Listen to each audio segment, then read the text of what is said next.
It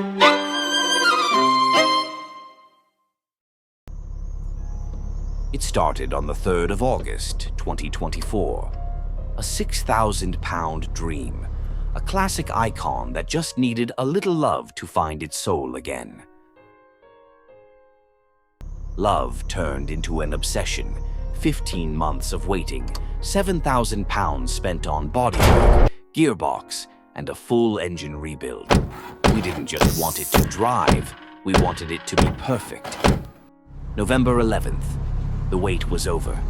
She was finally roadworthy. For a moment, Daventry, England felt like the California coast.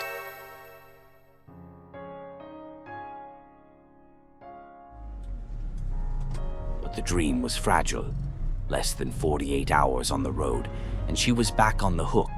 A sticking choke, a hairline crack. The love/hate relationship had begun.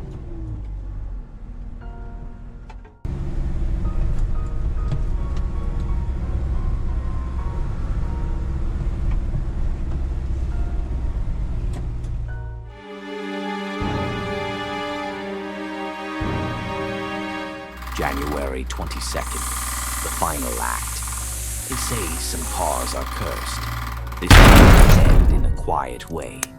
She went out in a blaze of smoke and soot. Bought for 6,000 pounds, fixed for 7,000 pounds, driven for one day, reduced to a smoldering wreck. No more Beetles, just the memory of what could have been. Based on a true story, in loving memory of the Volkswagen Beetle. It was meant to be part of a great classic car collection.